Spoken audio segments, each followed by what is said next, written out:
आता मी पुन्हा एकदा आमच्या विनायक दादाला किंवा विनोद दादाला एवढी विनंती करतो की 2 शब्द माझ्याकडून तुम्ही जे काय ऐकलं तर तुमच्याही मुखातून मला काहीतरी 2 शब्द ऐकण्याची माझी इच्छा झालेली आहे, तर तुम्ही जरा बोला. आता जसं गेल्या वर्षी तुम्हाला मी बोललो होतो की 2025 साली मी तुम्हाला 10 माणसं असेल किंवा 25 माणसं असेल किंवा 50 लोक असतील, Yes. त्यासाठी तुम्हाला जी माझ्याकडून जागा जी उपलब्ध आहे ती तुम्हाला मी मिळवून देण्यासाठी आमच्या आपल्या 75 आता ह्या वर्षी 75 लोक तुमच्याकडे आले. तर माझ्याकडे बाबा एक 1.5 गुंठ्यात जागा आहे. त्या सभा मंडपामध्ये जी लोक बसतील तेवढी मी तुम्हाला जागा देऊ शकतो, त्याच्यापेक्षा जागा देऊ शकत नाही.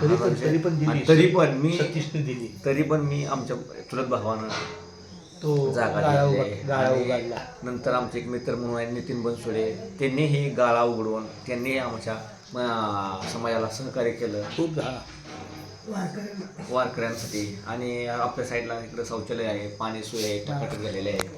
आणि पुढच्या वर्षी ह्याच्यापेक्षा वेगळं होईल.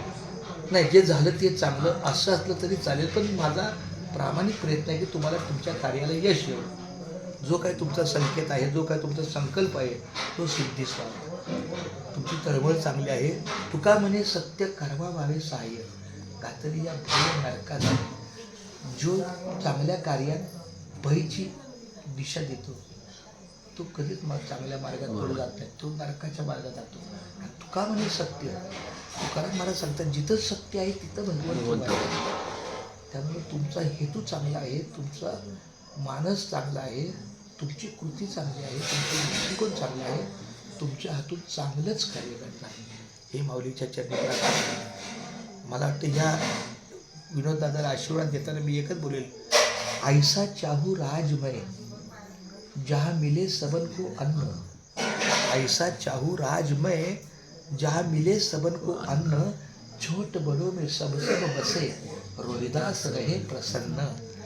रोहिदास महाराजांचा हा दोहा आहे. आणि दुसरा साधा दोहा म्हणजे मन चंगा तो कष्टी वेगळा. ज्याचं मन चांगलं आहे त्याचं सगळं विश्व चांगलं. खूप धन्यवाद माऊली. रामकृष्ण.